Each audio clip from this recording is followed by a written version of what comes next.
Le futur entrepreneur africain. Vous écoutez le podcast de l'André.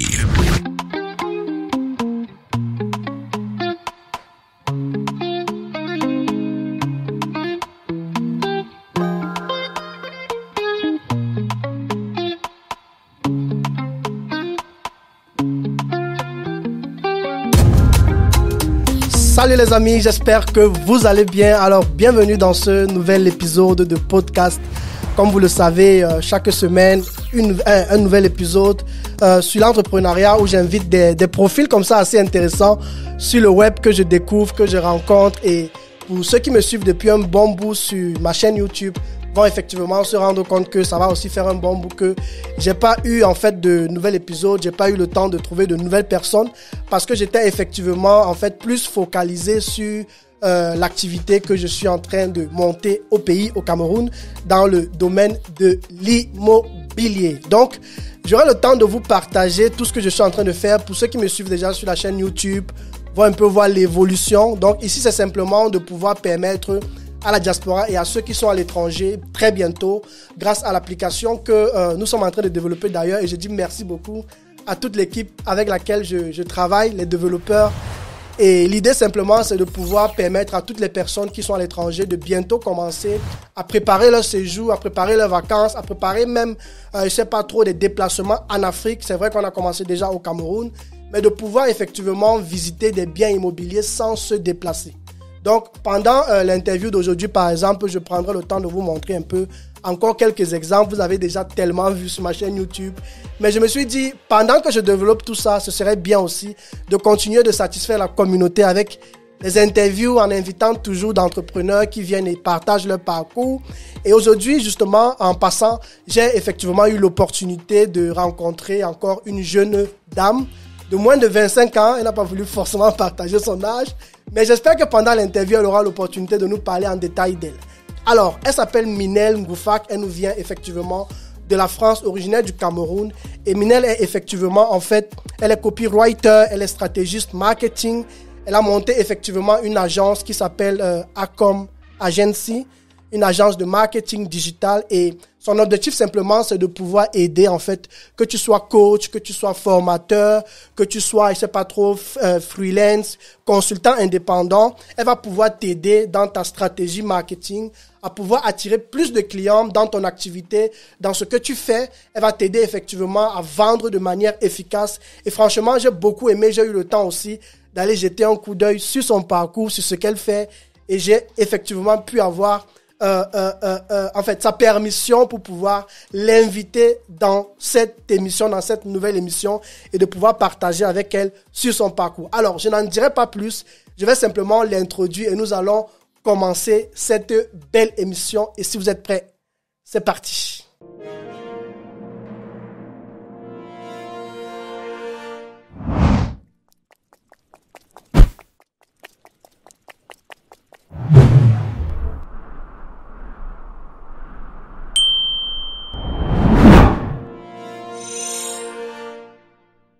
Super. Alors, bonsoir Minef. Il est ici actuellement 20h24 pendant qu'on fait cette interview. Moi, je suis en Suisse. Donc, il est 20h24 et je veux simplement te souhaiter la bienvenue. C'est un plaisir pour moi de faire ta connaissance. Alors, comment est-ce que tu vas? Salut, merci de m'avoir invitée. Je suis aussi contente d'être là. Donc, je vais très bien. J'espère que toi aussi. Oui, moi, ça va. Et je dois juste te dire que c'est vrai que ce n'est pas toujours évident de pouvoir adapter les timings pour pouvoir avoir des rencontres comme ça. Mais franchement, merci déjà d'avoir accepté de venir. Et l'idée, franchement, c'est de pouvoir parler un peu d'un sujet qui touche beaucoup à la communauté qui suit cette chaîne, mais forcément aussi à beaucoup de personnes, surtout depuis que nous avons connu la phase de coronavirus. Il y a de plus en plus de personnes qui se lancent, qui veulent en fait essayer de valoriser leurs compétences, de valoriser leurs connaissances, de valoriser certains talents qu'ils ou elles ont par exemple. Et l'idée simplement, c'est de pouvoir se dire comment est-ce que on procède pour pouvoir en fait vraiment présenter ça en fait au monde entier, si je pourrais le dire, parce que c'est vrai qu'aujourd'hui on a ce merveilleux canal du digital ou d'internet qui nous permet d'atteindre un maximum, qui peut nous permettre d'atteindre un maximum de monde. Mais souvent, on n'a pas forcément la méthodologie ou la stratégie qu'il faut pour pouvoir effectivement atteindre nos objectifs. Et franchement, je me suis dit qu'on allait simplement partager, toi et moi, sur le besoin de savoir, en fait, au travers de ton expérience, comment est-ce qu'on arrive à réellement vendre ses compétences sur Internet en partant de zéro. Ça veut dire que, par exemple, je vais prendre le cas de quelqu'un qui sait créer des logos. Il sait créer de très beaux logos. Et ça allait t'arriver, par exemple, souvent de le faire pour un ou de deux amis. Moi, je prends par exemple mon cas. Quand j'étais étudiant, moi, j'ai appris moi-même à créer des logos sur Photoshop et tout. Et je crois que c'est un de mes camarades de classe allemands qui a repéré cela. Et c'est comme ça qu'il a commencé à me demander si je pouvais faire ça pour l'université, pour le campus, si je pouvais faire tel ceci, tel cela.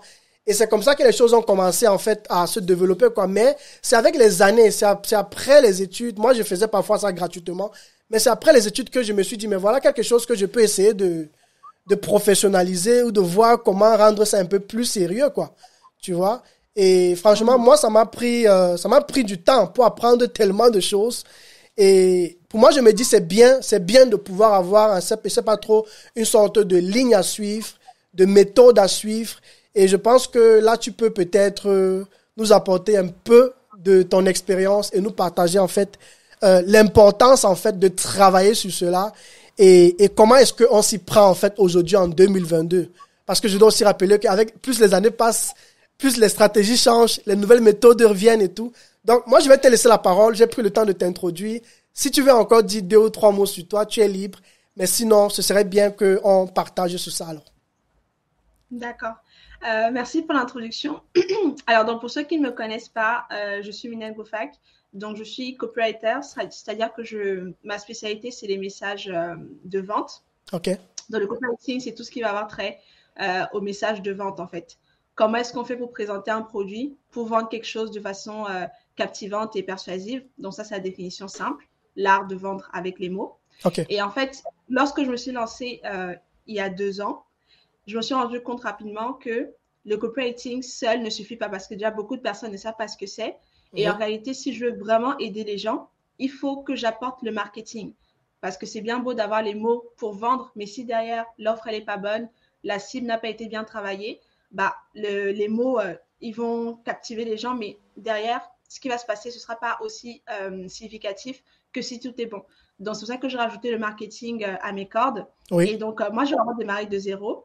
Je me rappelle encore, c'était pendant le confinement. Donc, chacun. Ah, c'était aussi pendant le confinement. Voilà. Donc, chacun cherchait à s'occuper. C'est vrai que j'avais déjà une petite expérience dans l'entrepreneuriat, mais ce n'est pas du tout dans le digital. J'avais fait plusieurs missions en indépendante, dans le service client, l'animation commerciale. Donc, j'avais toujours cette fibre, en fait. Je touchais toujours un petit peu à la vente et au contact avec les gens, le discours, la communication, etc. Et donc, pendant le confinement, on est à la maison. En parallèle de mes études, j'ai commencé à m'intéresser un petit peu plus à l'entrepreneuriat. Donc, j'ai eu l'opportunité de coacher des gens alors que j'avais aucune expérience, mais j'étais plutôt bonne dans ça. Et en les coachant, je me suis rendu compte qu'ils avaient tellement de projets, mais ils ne savaient pas comment faire pour les mettre en valeur. Ils ne savaient pas comment faire pour présenter leur projet, pour lancer leur projet. C'est vrai que j'étais en école de commerce, donc on parlait un petit peu de marketing, de gestion d'équipe, etc. Oui. Et donc, j'étais quand même étonnée, surprise de moi-même, de mon jeune âge, de pouvoir aider des gens comme ça, les aider à pouvoir démarrer leur activité. Et donc, après ça, je me suis dit, bon, peut-être qu'il faudrait pour moi démarrer quelque chose parce que il fallait payer mes études. Et comme là, c'était compliqué d'avoir un stage ou de trouver un job, je vais trouver une alternative.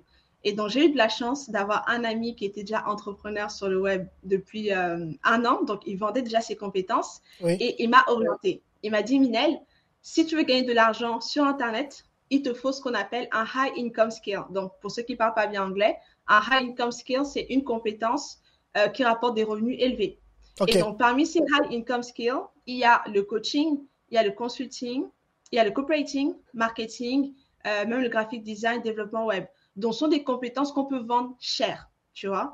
Donc, du coup, lorsqu'on m'a dit ça, j'ai commencé à faire des recherches. C'est quoi le copywriting? J'avais jamais entendu parler. Je pensais que c'était les copyrights, comme beaucoup de personnes pensent, c'est-à-dire les droits d'auteur, mais ça n'a absolument rien à voir. Et donc, lorsque j'ai entendu le copywriting, ça m'a parlé pourquoi? Parce que déjà, les mots, j'ai toujours aimé écrire, j'ai toujours été bonne dans l'écriture, j'ai toujours aimé lire et surtout, j'aime aussi vendre. Donc, le copywriting tout de suite m'a parlé. Et donc, après, comme j'ai expliqué, ça va de pair avec le marketing. Donc, j'ai allié les deux à mes cordes.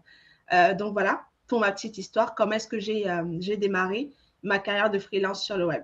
Oui, tu as parlé tout à l'heure d'une école de commerce. Ça veut dire quoi? Ça veut dire que tu avais quand même déjà des connaissances dans le domaine, alors si je comprends bien.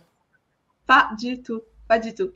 En fait, pour que les gens sachent un petit peu plus qui je suis, moi j'ai toujours été très ambitieuse. Je le suis toujours. Et en fait, j'ai une philosophie qui est toujours de chercher le meilleur dans tout. C'est pour ça que j'ai fait un bac S. Donc, le bac S en France, c'est le bac scientifique. C'est le bac le plus dur, entre guillemets. C'est comme le bac C, au Cameroun, par exemple. Comment? C'est comme le bac C en Afrique? C'est le bac C, exactement. Ah, d'accord. Donc, c'est le bac le plus difficile, mais qui ouvre aussi le plus de portes. Donc, je voulais être ingénieur à la base, ingénieur en informatique, soi-disant, ça paye bien. Et après, mon bac, qu'est-ce qui est le plus valorisé en France? C'est la prépa. La prépa, c'est une filière de 2 ans où on te prépare aux grandes écoles. Donc, il y a les grandes écoles d'ingénieurs, les grandes écoles de commerce et compagnie. Donc, moi, j'ai fait une prépa scientifique, maths sup, maths spé, pour avoir une grande école d'ingénieur. Mais en fait, la première année, je me suis rendu compte que ce n'était pas du tout fait pour moi. Au fond de moi, j'ai toujours eu cette fibre commerciale. Quand je me projetais, je me voyais dans les bureaux en train de faire des pitchs, en train de négocier, en train d'avoir des réunions, présenter des projets, etc. Oui. Je ne me voyais jamais la partie concevoir, modéliser et tout ça. Mais dans ma tête, je me suis dit que ingénieur, c'est quelque chose qui paye bien et je ne vais jamais être au chômage. Bref, c'est quand même, quand tu dis que tu es ingénieur, on te respecte. Donc, c'est ça que je fais cette filière-là. Surtout quand tu as quand même fait la C, quand même. Ouais, voilà. Mais je me suis rendu compte que ce n'était pas pour moi. Et comme si j'arrêtais, pour moi, ce serait comme un échec. Donc, j'ai cherché quelles sont les alternatives qui s'offraient à moi. Et il y avait une école de commerce en question qui prenait les gens. Et c'est une école du top 5 en France. Donc, là encore, ça me permettait toujours d'être ambitieuse et finalement de me rapprocher de mon objectif, je pensais. Donc, après mes 2 ans de prépa, j'ai fait le concours, j'ai été prise, j'ai eu de très bons résultats, j'ai été acceptée dans l'école.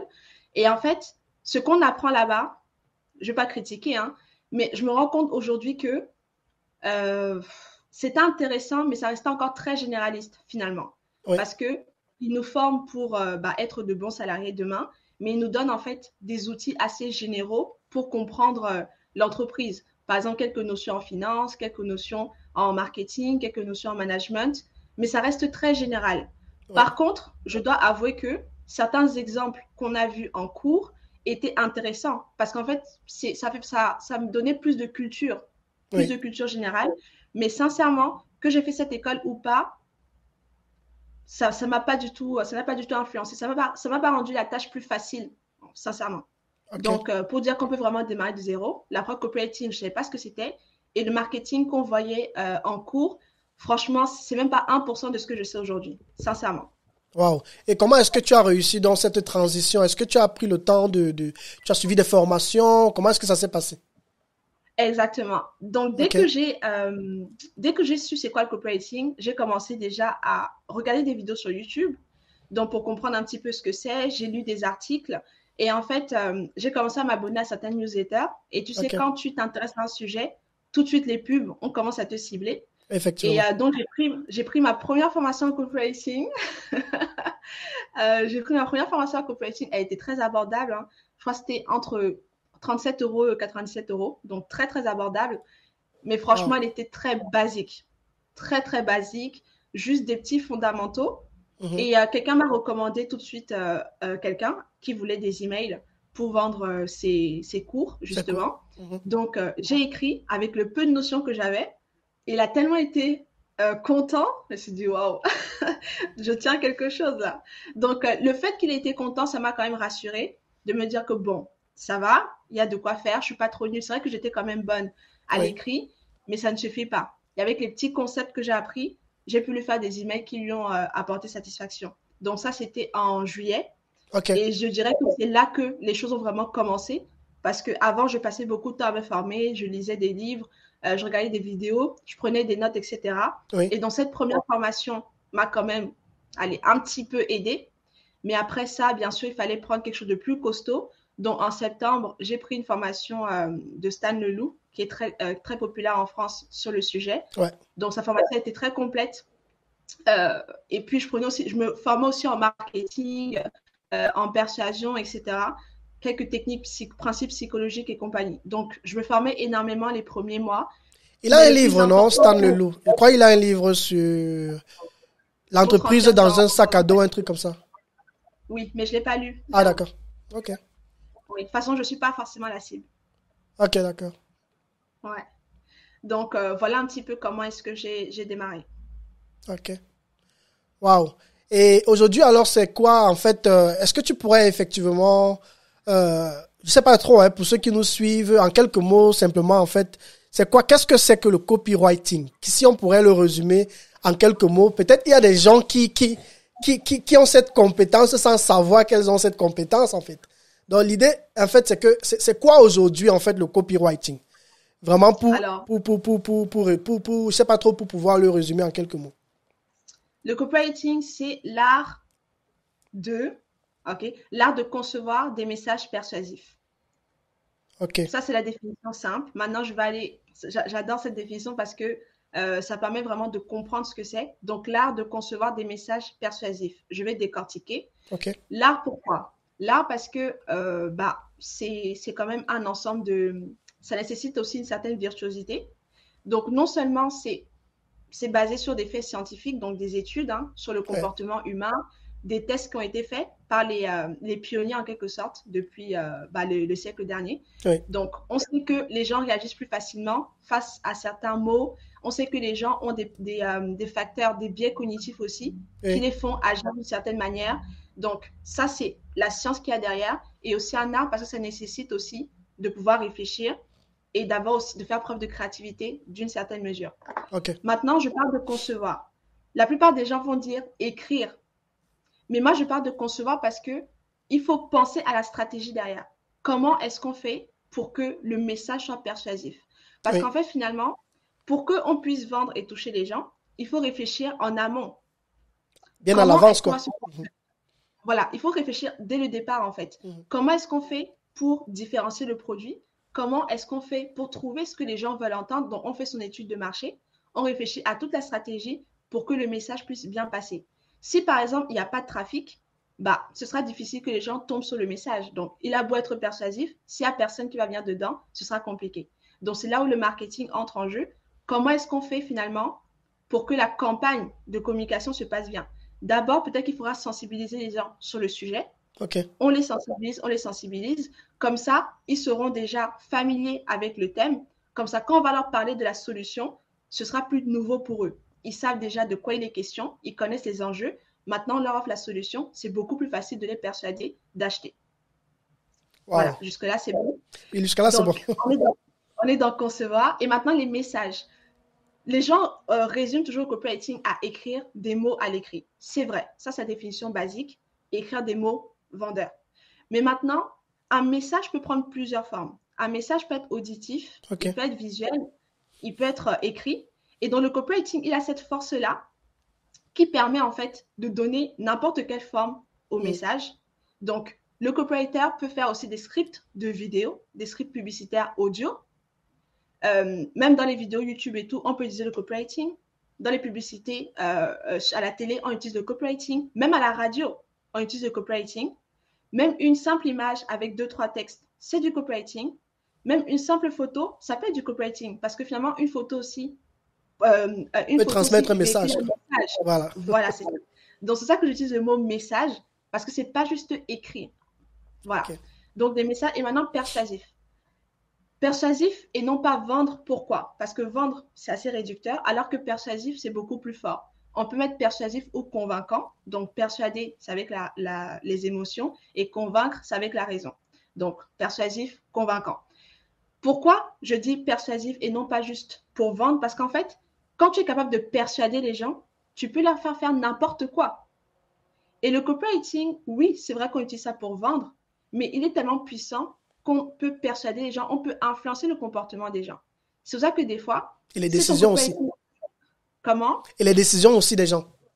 Oui, les décisions et les comportements des gens, exactement. Donc, par exemple, on peut utiliser le copywriting pour faire entrer les gens dans une boutique. On n'a pas dit pour vendre, mais juste pour qu'ils entrent. On peut utiliser le copywriting pour que les gens fassent un don, pour qu'ils s'arrêtent, pour qu'ils réagissent, pour qu'ils partagent le message, pour qu'ils laissent un commentaire. C'est ça la force du copywriting. Et même dans les conversations de tous les jours, les techniques qu'on utilise au copywriting à l'écrit, on peut les utiliser à l'oral pour persuader les gens. Donc, par exemple, si on veut négocier son salaire, on veut se faire embaucher, on utilise le copywriting pour persuader l'autre, pour le convaincre de nous prendre ou d'accepter notre demande. Donc, voilà la définition complète du copywriting. J'espère que c'est clair pour tout le monde parce que beaucoup ne connaissent pas ce que c'est, ont du mal à comprendre. Ce n'est pas les copyrights, ce n'est pas les droits d'auteur, mais c'est vraiment l'art de concevoir des messages persuasifs. Ok, super. Et j'aimerais te poser une question. Est-ce que tu ne t'es pas souvent...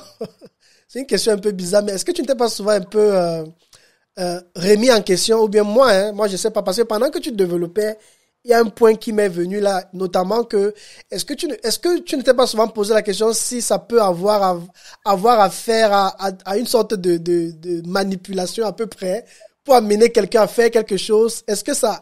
Je sais pas comment est-ce qu'on peut se miroiter dans la chose, mais est-ce que le fait de persuader quelqu'un qui n'a peut-être pas forcément envie de faire quelque chose, le pousser à le faire, est-ce que ça ne peut pas amener quelqu'un à se dire que mais c'est quel style de valeur que je développe comme ça en fait? Oui, c'est vrai que j'ai déjà eu à me poser la question et en discuter, Ouais. mais en réalité, c'est là que le mot éthique apparaît. Moi, je suis vraiment pour l'éthique. Ok, Oui, on peut vendre des choses, mais attention, on ne vend pas tout. D'accord? On ne vend pas n'importe quoi non plus. ok, Et moi, je mets une valeur là-dessus, surtout avec les clients que j'accompagne. Je travaille surtout avec des personnes qui ont vraiment quelque chose à apporter.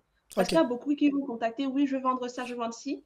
Ils me disent qu'ils veulent vendre leur formation, mais quand je vois le contenu n'a pas de substance. Et moi, je dis non, désolé, je ne peux pas vendre ça à quelqu'un en fait. Donc, oui, c'est vrai que c'est de la manipulation, mais il faut aussi comprendre que les gens ont besoin qu'on les aide à prendre les bonnes décisions. On est ouais, d'accord que les êtres humains ne savent pas toujours ce qui est bon pour eux. ouais, Donc, si tu es capable de leur montrer la valeur de ton produit, la valeur de ta formation, la valeur de tes services, et que tu sais que ça va l'aider, tu lui rends service. Oui, c'est il faut clair. que tu l'aides en fait à passer à l'action. Il faut que tu l'aides à passer à l'action. Oui, ça peut être de la manipulation, mais on se fait manipuler tout le temps. Même les enfants, les bébés nous manipulent. Quand ils font semblant de pleurer pour obtenir gain de cause, c'est C'est la vrai, manipulation. c'est vrai. Non, mais tu as raison, tu as parfaitement raison, surtout si on va dans le sens... je me retrouve plus facilement si on va dans le sens de l'éducation. Mais tout à l'heure, quand tu parlais, par exemple, tu as fait part du fait que des gens peuvent entrer dans un magasin, pas forcément pour acheter, mais on essaye de les amener d'abord à entrer dans le magasin. Et puis, C'est on la les a... première étape. La première étape, Voilà, quoi. Ouais. bien sûr. Et maintenant, dans le magasin, on utilise d'autres techniques pour les faire acheter. Ok. Mais s'ils n'entrent pas dans le magasin, ils ne sauront pas ce qui est dedans. Donc, les chances qu'ils achètent sont de combien? De presque zéro. C'est vrai, c'est vrai, c'est vrai, c'est vrai. Donc, première chose, capter l'attention des gens. Ça, c'est vraiment le plus important. Capter leur attention. Parce que si on n'a pas leur attention, ils ne vont jamais savoir qu'on existe ni ce qu'on propose. Ouais. Super. Et aujourd'hui, alors, pour revenir maintenant à la communauté, comment est-ce qu'on s'y prend aujourd'hui? Je veux dire, on a des compétences, on veut les vendre, on veut les faire connaître au monde. Aujourd'hui, pour toi, tu es passé par ce... Bref, tu as une certaine expérience dans ce domaine.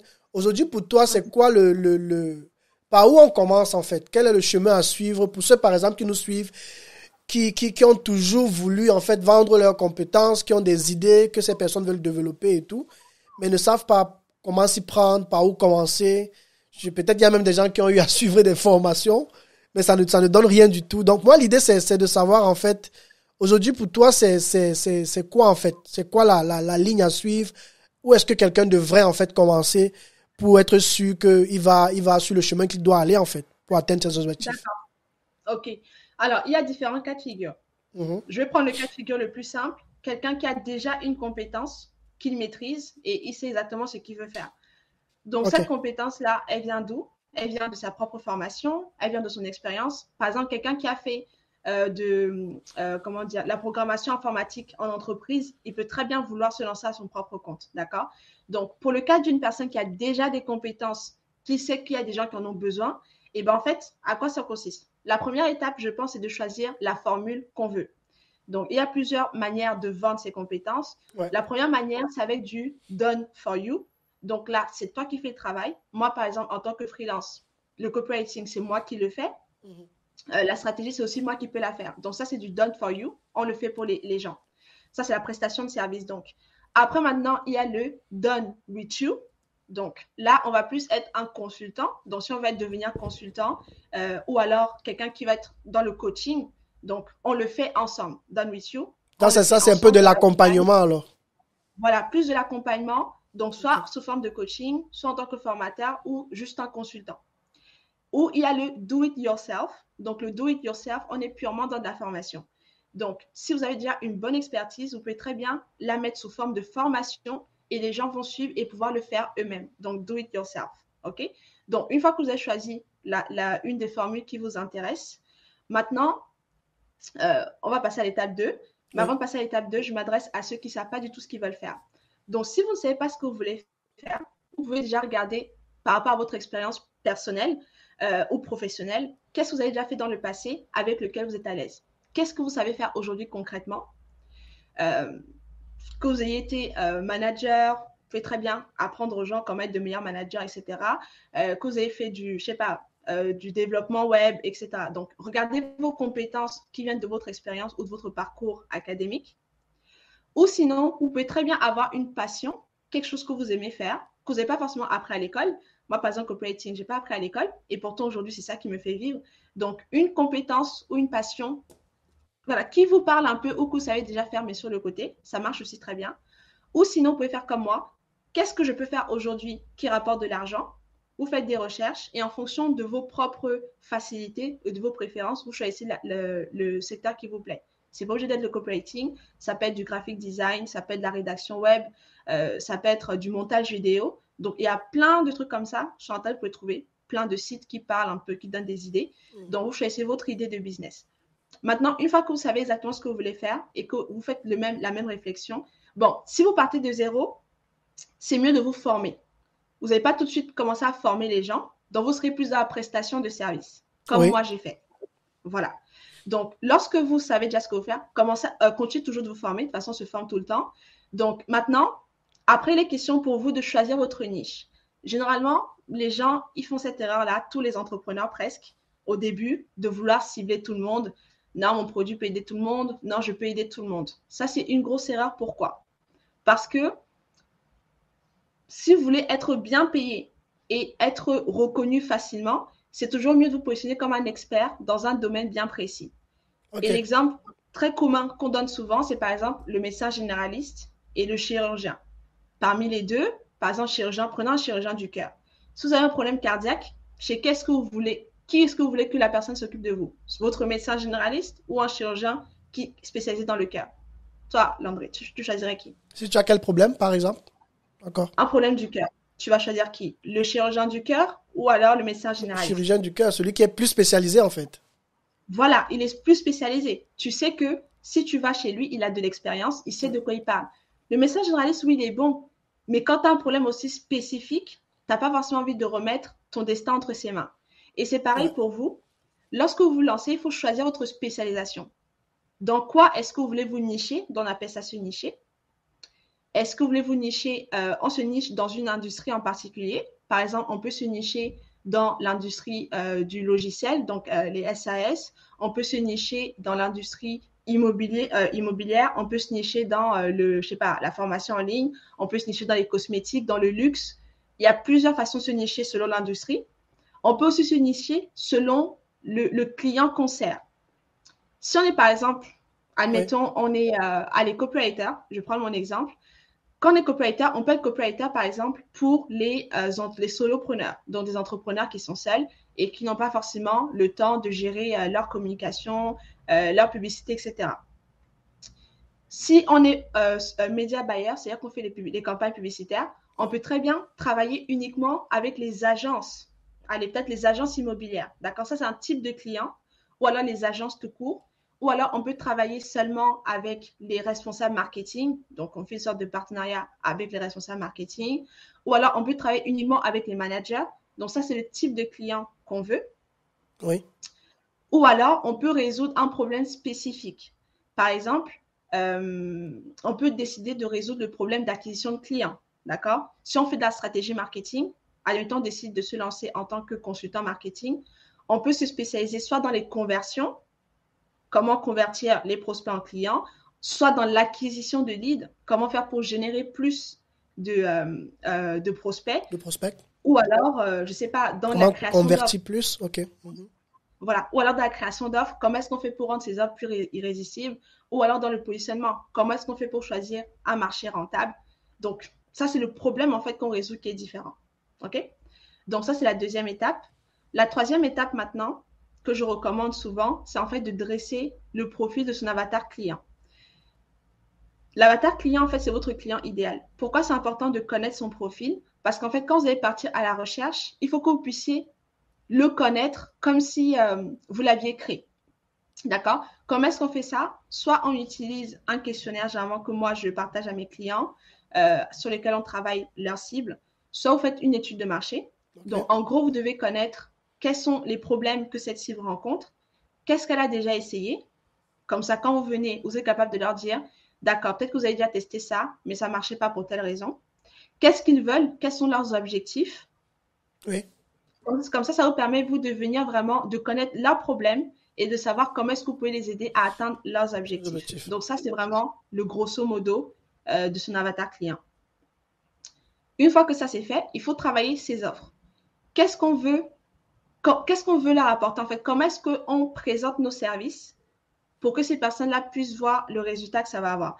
Le conseil que moi, je donne aux freelances ou aux formateurs ou aux coachs qui veulent vraiment avoir des clients plus facilement, c'est en fait de vendre un résultat. D'accord?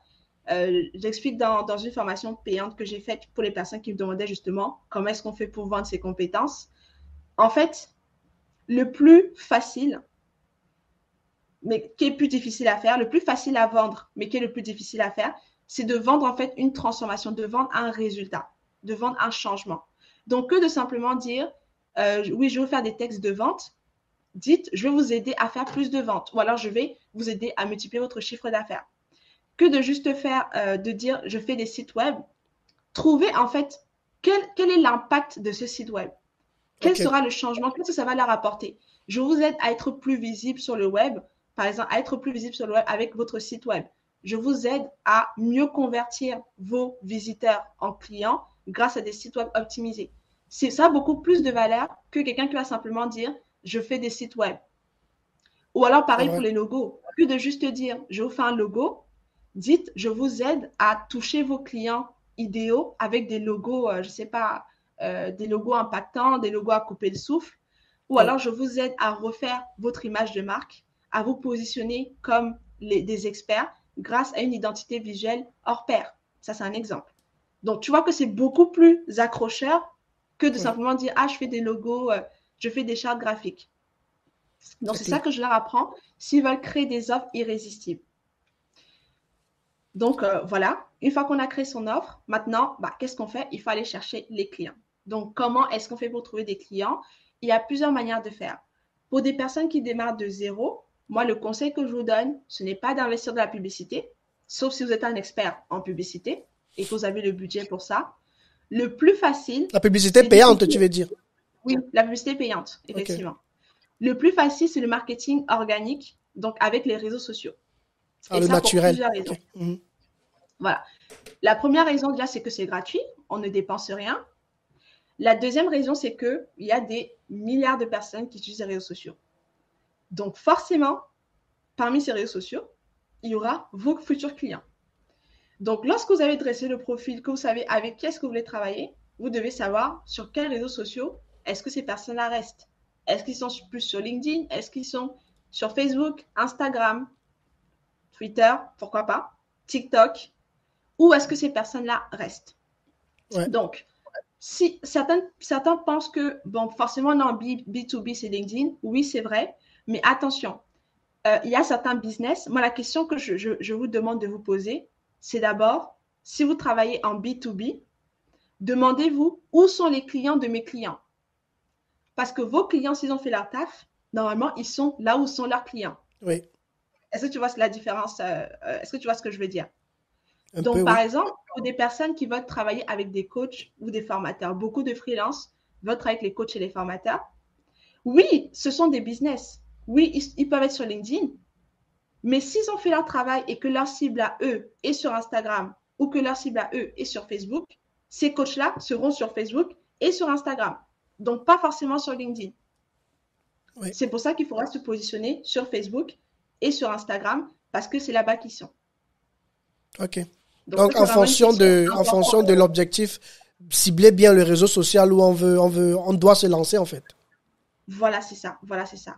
Donc, vos clients, ils peuvent être sur ce réseau social, mais demandez-vous aussi où sont leurs clients à eux. Où est-ce qu'ils travaillent, ces gens? Voilà, ça, c'est une astuce supplémentaire pour vraiment affiner cette recherche-là. Donc, une fois qu'on sait où trouver nos clients, bah, tout ce qu'on a à faire, c'est de partir sur ces réseaux sociaux et puis commencer à prospecter. Wow. Super. Donc, les amis, pour ceux qui nous suivent et qui se sont toujours posé la question, quelle est ma compétence, quelle est ma passion?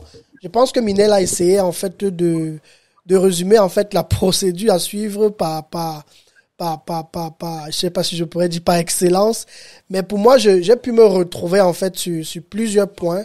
Et je pense que moi aussi, j'ai eu à commettre beaucoup d'erreurs dans ce domaine-là, que ce soit dans le ciblage de la niche. Ça, c'est un problème où, en fait, c'est un point où j'ai eu beaucoup de difficultés avant de me rendre compte que, effectivement, comme tu l'as dit, Minel, on ne peut pas effectivement aider tout le monde, en fait. Pour être plus effectif, il faut pouvoir se dire quelle est l'audience, en fait, qui va pouvoir, à quelle audience, en fait, je veux parler. Et tu as parlé aussi de l'avatar client. Ça, c'est des choses aussi que j'ai pu apprendre de certains coachs. Et franchement, je trouve que ce sont des formules qui marchent parce que je te vois partager cela aujourd'hui. Donc, pour vous qui nous suivez, si vous voulez effectivement vous lancer dans une aventure entrepreneuriale avec peut-être des compétences que vous avez déjà, ou bien peut-être, pourquoi pas, des compétences que vous souhaiterez développer. Alors, l'idée, ce serait déjà de savoir ce qui vous passionne dans la vie, ou alors, quels sont les besoins sur le marché du digital actuellement, et de pouvoir effectivement vous positionner en fonction de ce qui passe, en fait, avec vous, quoi. Si je pourrais résumer ça comme ça. Exactement. Ouais. Donc, en tout cas, merci beaucoup, Minev. Je ne sais pas si tu veux ajouter quelque chose. Voilà. Si on peut rapidement revenir sur tu as monté, en fait, tu as fondé une agence qui s'appelle Acom Agency, c'est ça? Acom Agency, ok. Oui.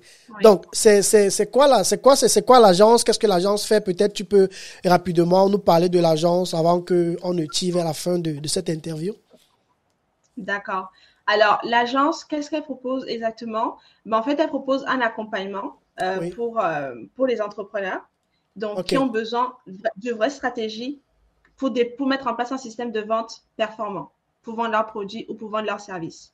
Donc, ça va partir déjà de la stratégie. Comment est-ce qu'on fait pour améliorer le produit ou améliorer les services pour qu'ils puissent facilement se positionner sur le marché et se démarquer de ce qui existe déjà? Comment est-ce qu'on fait pour identifier une clientèle cible qui va pouvoir acheter? Comment est-ce qu'on fait pour construire le message pour que ces gens résonnent avec? Comment est-ce qu'on fait pour construire l'argumentaire de vente pour pouvoir toucher ces personnes-là et les amener à acheter? Donc, en gros, j'accompagne les entreprises, que ce soit les personnes qui ont des marques propres à elles-mêmes, pas du dropshipping ou du MLM et compagnie, ou alors des personnes qui veulent vraiment vendre leur service. OK. Donc, je vais à mettre en place un système de vente performant. Wow. Et tu travailles avec seul ou tu travailles avec plusieurs personnes en équipe? Non, j'ai des partenaires. J'ai des partenaires au besoin. Donc, par exemple, certaines personnes viennent et au niveau de l'identité visuelle, c'est pas au point. Donc, mon partenaire qui est plus dans le graphisme, on les aide à mettre en place leur identité visuelle. Après, s'il faut faire des campagnes publicitaires, pareil, j'ai un autre partenaire. S'il faut faire des sites web, voilà. Donc, les vidéos aussi et tout ça. Voilà, même les vidéos. Donc, c'est une petite équipe. On a ce qu'il faut pour vous aider à mettre en place des systèmes de vente performants grâce aux outils du digital, des stratégies marketing audacieuses et surtout du marketing éthique, d'accord? Parce qu'on est là pour transformer la vie des gens. Et la meilleure manière pour moi, ça c'est ma philosophie, de vraiment se faire de l'argent, c'est en aidant le plus de personnes possible, en faisant Ok. en ayant une vraie transformation dans leur vie. Super. Et sur le plan éducation, sur le plan formation, vous êtes aussi actif là? Ou tu es active là? Alors, normalement, c'est pas ce que je fais essentiellement, mais comme il y a tellement de gens des fois qui me demandent, donc oui, j'ai quelques formations. Ok. J'ai une formation justement pour les personnes qui veulent vendre leurs services en ligne, vendre leurs compétences en ligne, Wow. dont je les aide à trouver leur niche, à créer des offres irrésistibles, comment faire pour formuler leur service pour que ce soit présenté de façon irrésistible, comment fixer leur prix et comment aller prospecter. Donc, où trouver leurs clients, qu'est-ce qu'il faut leur dire lorsqu'on les contacte et comment est-ce qu'on fait pour les closer au téléphone et les persuader de prendre nos offres, même si on débute. Donc, quand on est débutant, je donne les arguments pour avoir ses premiers projets. Oui. Et si on a déjà de l'expérience, j'explique comment on fait pour augmenter ses prix sur le marché. Ok. Et où est-ce qu'on trouve cette formation, par exemple? Bon, cette formation, le lien, alors, comme Est-ce qu'on c'est peut pas la mon trouver cœur de sur ton métier, site internet? Parce que là, je suis sur ton site internet, mais je ne non, pense non, mon pas. site internet n'est pas opérationnel. Ah, ok. D'accord. Il n'est pas opérationnel. Les gens peuvent me trouver sur les réseaux sociaux. Par contre, j'ai un groupe Facebook qui Ah, s'appelle Tunnel de vente expert. Donc, c'est un groupe que je viens de créer pour accompagner les personnes qui veulent vendre leurs prestations sous forme de formation, enfin, qui veulent vendre, pardon, leurs compétences sous forme de formation ou de coaching. Donc, ça s'appelle sur Facebook Tunnel de vente expert. tunnel de vente Euh, expert, tu as dit. oui, c'est ça. Alors, je retrouve le Tunnel, nom exact. tunnel de vente Alors, où est-ce que c'est? expert. Parce que je viens de le créer. Je pense que c'est le meilleur moyen pour moi d'aider plus de personnes. Donc, Ok. tunnel de vente expert génère plus de revenus avec ta formation. Ok. C'est ça le titre de la page, c'est génère plus de ventes avec la formation? Oui, tunnel de vente expert génère plus de revenus avec ta formation. Donc, ça, c'est le meilleur moyen pour démarrer. Sinon, il y a ma chaîne YouTube, Acom Agency. Acom Agency. Mhm. Mais si les gens veulent, c'est mieux qu'ils entrent en contact avec moi. Comme ça, je leur dirai déjà si c'est pour eux Ok. ou comment est-ce que je peux mieux les aider. Mais je communique pas trop dessus parce que c'est pas ce que je vends Oui, principalement. c'est C'était pas trop vraiment ton pour ceux focus, qui, ouais. Mhm. ouais, c'était vraiment pour ceux qui étaient dans le besoin. Je me suis dit, bon, je vais faire ça pour pouvoir les aider aussi à avancer dans leur carrière. D'accord. Super. En tout cas, les amis, pour ceux qui me suivent là, je suis sur sa page, je suis sur la page Acom Agency. Et l'idée, c'est simplement de vous laisser aller visiter et de pouvoir voir en fait tout ce que Minel partage comme astuces, comme idées, comme stratégie. Vous avez vu qu'elle nous a effectivement apporté beaucoup de valeur pendant cette interview. Et franchement, elle a partagé avec nous, hein, elle est quittée de rien, elle n'avait pas d'expérience dans ce domaine, mais aujourd'hui elle vit de cette activité-là juste pour pouvoir vous montrer que c'est possible en fait en 2022 de pouvoir effectivement développer une compétence et se lancer en entrepreneuriat avec cette compétence-là. Donc moi je vous laisse aller jeter un coup d'œil sur ses différents réseaux sociaux, sur sa chaîne YouTube, Acom Agency, sur sa page Facebook Acom Agency. Elle a aussi son profil personnel que j'ai partagé aussi tout à l'heure. Donc, c'est vrai que j'étais sur Mon le profil site internet. personnel, c'est mieux. Sur Facebook, je préfère Ah, qu'ils entrent en contact avec moi comme ça. Quand je sais qui me suit, ça permet de vraiment adapter le contenu. Donc, d'accord, profitez de Facebook, de la proximité pour m'envoyer un message, pourquoi d'accord, pas, avec mon profil personnel. Je suis très active dessus. Et sinon, la chaîne YouTube où je suis également très active. d'accord. Donc, pendant qu'on cause là, j'appuie d'abord sur le bouton ajouter. Donc, vous voyez, moi, je viens d'envoyer une demande d'amis. Donc, pour ceux qui me suivent, vous allez simplement, comme moi, sur Facebook, tu tapes simplement Minel Ngoufak. Et là, tu vas automatiquement voir son profil. Et après, tu cliques simplement sur la demande d'ajout. Je pense que là, ce sera bon. Voilà. Et là, tu auras la possibilité Voilà. de lui laisser un message et lui poser toutes tes questions, en fait. Tu voulais ajouter quelque Bon, chose? Oui, vas-y. pas forcément toutes les questions, Ok, mais savoir au moins comment est-ce que je peux les orienter. D'accord? S'ils veulent de l'aide personnalisée, bien sûr, il faudra payer. Mais s'ils ok, veulent des orientations, savoir comment est-ce que je peux les aider, ce sera avec plaisir. Donc, sur mon profil, il y a aussi le lien pour rejoindre le groupe où je aussi partagé pas mal d'informations sur comment, en fait, comment monétiser son business et comment optimiser son tunnel de vente pour vendre ses formations. Et c'est adaptable aussi si on vend des prestations finalement. Des prestations. Ok. Super, super, super. En tout cas, merci beaucoup, Minef. Je pense que là, on est arrivé à la fin de cette émission et franchement, ça m'a fait plaisir de t'avoir. Et je ne sais pas si tu veux ajouter quelque chose avant qu'on ne termine. Je vais penser, en fait, j'aimerais que tu donnes en fait un message, je ne sais pas trop, d'encouragement. J'aime toujours terminer avec ça. À toutes ces personnes, en fait, qui ont voulu lancer des choses, mais qui n'ont pas eu des résultats, quoi. Moi, j'ai eu des élèves comme ça dans mon académie. Tu apprends des choses, parce que moi, je fais dans le montage vidéo, ce genre de trucs. Et certaines me voient aussi pour apprendre à vendre avec la vidéo, comment tu fais, pourquoi ça ne marche pas chez moi. Donc, moi, j'aime souvent, en fait, encourager les gens, tu vois. Et je sais pas si tu as un message pour ce genre de personnes, parce que tout entrepreneur connaît des moments hauts et des moments bas, et franchement, c'est toujours bien d'être honnête avec ça, quoi.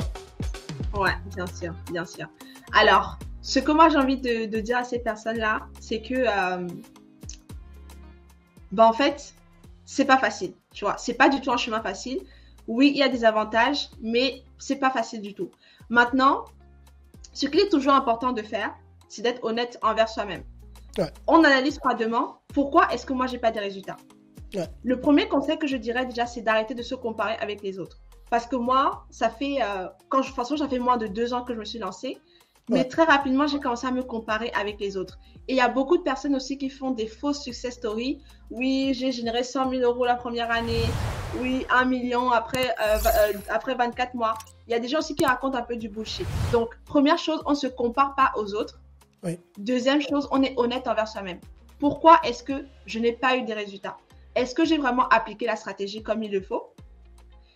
Troisièmement, on demande conseil à des personnes qui ont de vrais résultats, d'accord? On ne va pas demander à n'importe qui comment s'y prendre.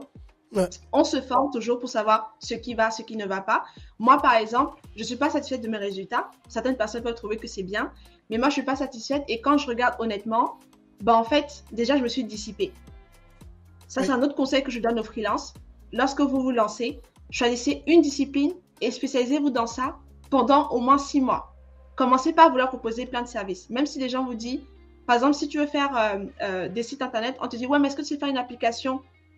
Même si tu sais le faire, dis non. Parce que toi, ce que tu veux, c'est devenir expert des sites internet. Si tu fais l'application, ça va te détourner, en fait. Et tu vas perdre du temps sur ton chemin.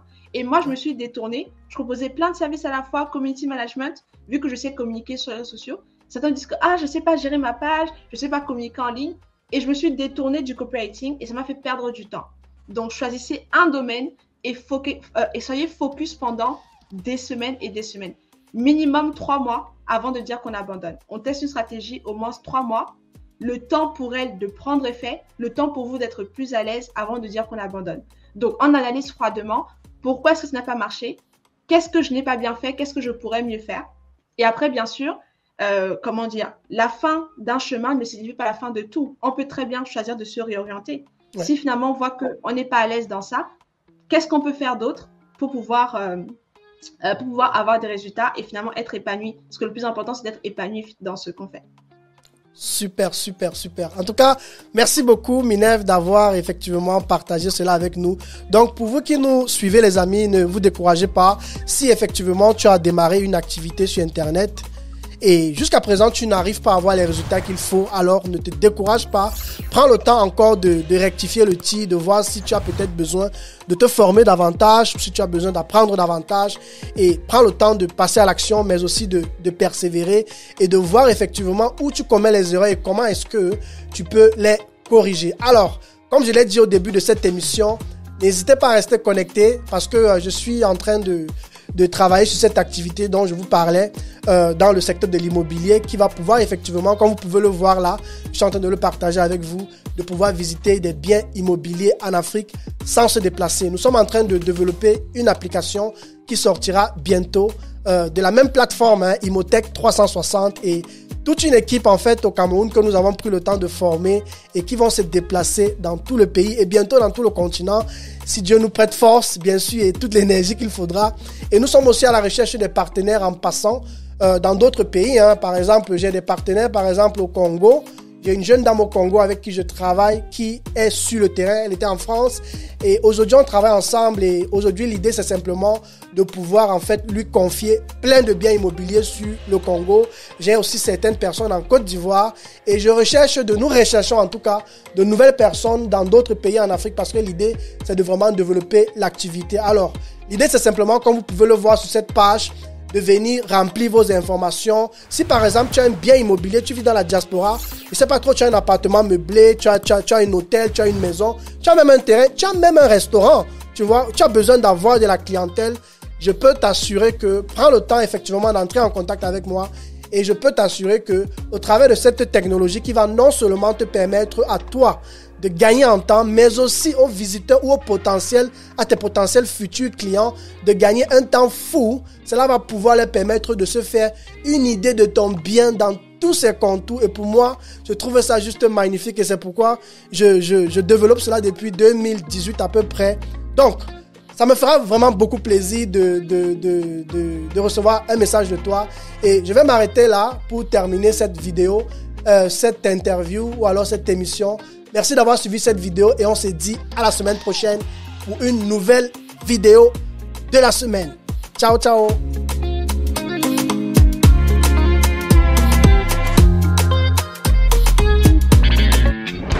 Le futur entrepreneur africain. Vous écoutez le podcast de l'André.